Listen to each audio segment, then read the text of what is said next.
Hello friends, नमस्कार and welcome to समाधान। साथियों, उम्मीद है कि आप सब अच्छे होंगे और साथ ही साथ आपकी स्टडी भी अच्छे से चल रही होगी।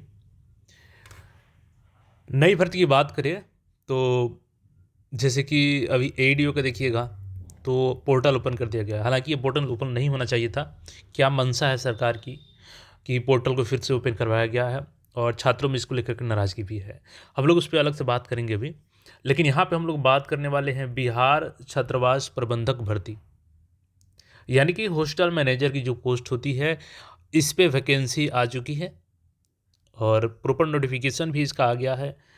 बात करें इसमें तो ये लेवल 4 की जॉब है और सिंगल सीबीटी एग्ज़ाम के माध्यम से आपका यहाँ पे चयन होने वाला है। यानी कि एक एग्ज़ाम दीजिएगा और इसी आधार पर आपका सिलेक्शन हो जाएगा।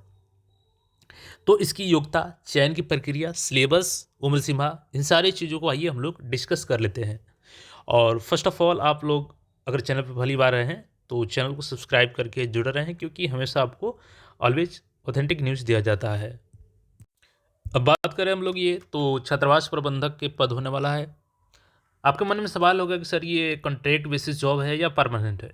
तो बिल्कुल ये रेगुलर जॉब है, कॉन्ट्रैक्ट जॉब नहीं है। तो पहला डाउट आप लोग क्लियर कर लीजिए कि ये परमानेंट पदों पर वैकेंसी होने जा रही है।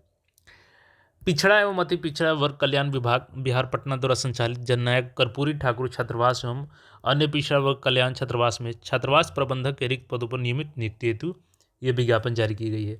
अब यहाँ पे ये भी आप देख रहे हैं कि पिछड़ा वर्ग, अत्यंत पिछड़ा वर्ग, तो ऐसा नहीं है कि केवल इसी कैटेगरी के छात्र होंगे। ये डिपार्टमेंट है, फॉर्म कोई भी भर सकता है, चाहे वो जनरल का हो, क्योंकि सबकी सीटें यहाँ पे आई है। अभी हम लोग आंकड़ा देखेंगे। जनरल, SC ST OBC किसी भी कैटेगरी के कैंडिडेट इसके लिए अप्लाई कर सकते हैं।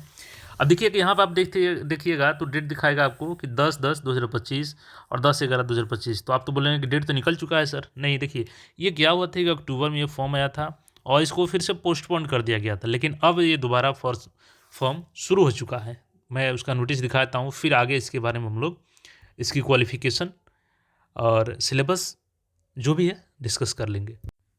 ये लेटर देखिएगा तो 4 दिसंबर का है, कल देर रात्रि ये जारी किया गया है। और पिछड़ा वर्ग, अत्यंत पिछड़ा वर्ग कल्याण विभाग के अधीन विज्ञापन संख्या देखिएगा यहाँ पे। तो छात्रावास प्रबंधक के लिए टोटल यहाँ पे देखिएगा तो 10/11 से ऑनलाइन आवेदन समर्पित करने की तिथि थी, यानी कि यहाँ पे देख सकते हैं। लेकिन आवेदन समर्पित करने का कार्यकाल तत्काल स्थगित कर दिया गया था। समर्पित विज्ञापन 27/2025 के अंतर्गत ऑनलाइन आवेदन करने की तिथि दिनांक 5 दिसंबर से 5 जनवरी तक विस्तारित की जाती है। तो आप लोग 5 दिसंबर आज से फॉर्म भरना शुरू कर सकते हैं और 5 जनवरी के पहले ही आप लोग फॉर्म भर लीजिएगा। पहले आप लोग सीटों की संख्या देख लेते हैं, फिर आगे बात करते हैं। यूआर के देखिएगा तो 37 सीट हैं, जिसमें महिला का 13 है, EWS का 9 है, महिला का 3 है, अनुसूचित जाति का SC का 14 है, 5 है महिला का, इसमें 35%, और अनुसूचित जनजाति ST का 1 है। EBC का देखिएगा यहाँ पे 16 है, जिसमें महिला का 6 है। BC का देखिएगा तो 11 है, जिसमें 4 है महिला का, और पिछड़ा वर्ग महिलाओं का 3 है। टोटल 91 वैकेंसी है, जिसमें से 31 जो है आपकी वो किसके लिए है, तो वो फीमेल के लिए है। यानी कि 60 सीट्स जो है आपको पुरुष के लिए और 31 जो है 31 वो महिला के लिए है। यहाँ पे स्वतंत्रता सेनानी के जो रिलेटिव्स हैं उनके लिए 2 है, और दिव्यांग के लिए देखिएगा VH के लिए 1 है, HH के लिए 1 है, OH के लिए 1 है और MH के लिए 1 है। तो ये यहाँ से सीटों की आंकड़ा हो गई।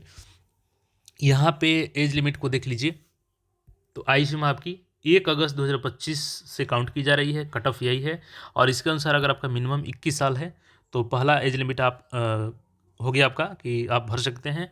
अधिकतम जहाँ तक इसकी बात है तो अगर आप जनरल से हैं तो 37 साल, जनरल महिला है तो 40 साल, और पिछड़ा अति पिछड़ा वर्ग की महिला, पिछड़ा आते हैं पिछड़ा वर्ग की महिला पुरुष दोनों के लिए 40 साल, अनुसूचित जाति जनजाति पुरुष महिला दोनों के लिए 42 साल यहाँ पे एज लिमिट रखा गया है। इसकी सिलेबस हम लोग देखेंगे, लेकिन देख लीजिए यहाँ पे छात्रावास प्रबंधक का ये पोस्ट है। 7वें पर निश्चित वेतन संरचना में वेतन स्तर 4 यानी लेवल 4 की ये जॉब है। अनिवार्य शैक्षणिक योग्यता BSc किस में होनी चाहिए आपकी, आतिथ्य एवं होटल प्रशासन में उत्तीर्णता होनी चाहिए, या मतलब कि ये क्वालिफिकेशन नहीं है तो इसके आपका स्नातक होना चाहिए किसी भी स्ट्रीम से, प्लस अगर स्नातक के बाद आपने होटल मैनेजमेंट में पोस्ट ग्रेजुएशन डिप्लोमा कर लिया है तो भी आप इस पोस्ट के लिए एलिजिबल हैं। तो क्लियर यहाँ पे क्वालिफिकेशन है, दोनों में से कोई एक आपका क्वालिफिकेशन होनी चाहिए। यहाँ पे डॉक्यूमेंट्स जो भी है आपका जाति प्रमाण पत्र, अस्थायी प्रमाण निवास प्रमाण पत्र, क्रीमी लेयर, EWS सर्टिफिकेट जो भी है, फ्रीडम फाइटर रिलेटेड सभी, तो ये सारे सर्टिफिकेट जो भी जिससे रिलेटेड है अपना यहाँ पे देख लीजिएगा उसको सही सही। बाकी यहाँ पे नीचे और आते हैं हम लोग। आवेदन शुल्क की जहाँ तक बात है तो 100 रुपया है, किसी भी कैटेगरी से आप हैं तो 100 रुपये का पेमेंट करना है। फॉर्म भर लेंगे, उसके बाद देखिए चयन की प्रक्रिया, जैसा कि हमने बताया आपको केवल एक CBT कंप्यूटर बेस्ड टेस्ट होगा, यानी कि ओनली CBT टेस्ट देना है आपको और उसी आधार पे आपका सिलेक्शन हो जाएगा। चयन की प्रक्रिया छात्रावास प्रबंधक के पदों पर नियुक्ति प्रतियोगिता परीक्षा के आधार पर होगी। और यहाँ पे देखिएगा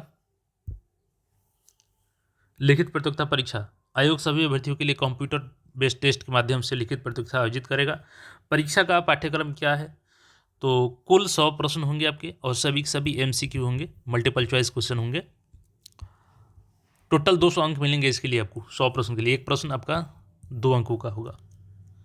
general knowledge, general science and current affair, इससे कितने प्रश्न होंगे, 25 प्रश्न होगा। रीजनिंग और क्वांटिटेटिव एप्टीट्यूड 15 क्वेश्चन यहाँ से होगा।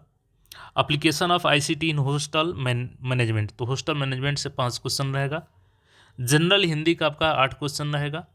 जनरल इंग्लिश का आपका 5 क्वेश्चन रहेगा। एंड एडमिनिस्ट्रेटिव एप्टीट्यूड का 5 क्वेश्चन रहेगा। और topic related to hotel management कितना रहेगा, 37 क्वेश्चन। टोटल 100 क्वेश्चन में आपको 200 मार्क्स मिलेंगे। प्रश्न पत्र हिंदी और अंग्रेजी दोनों भाषा में रहेगा। और उक्त परीक्षा एक से अधिक पालियों में कंप्यूटर बेस्ड टेस्ट के माध्यम से आयोजित की जाएगी। एक से अधिक पालियों में परीक्षा आयोजित किए जाने के कारण परीक्षा परिणाम सामान्यकरण, यानी कि नॉर्मलाइजेशन भी इसमें हो सकती है। अगर अधिक आवेदन आएंगे तो चूंकि एक से अधिक मल्टीपल शिफ्ट अगर होगा तो उसमें आपका ये लगाया जाएगा नॉर्मलाइजेशन का सिस्टम।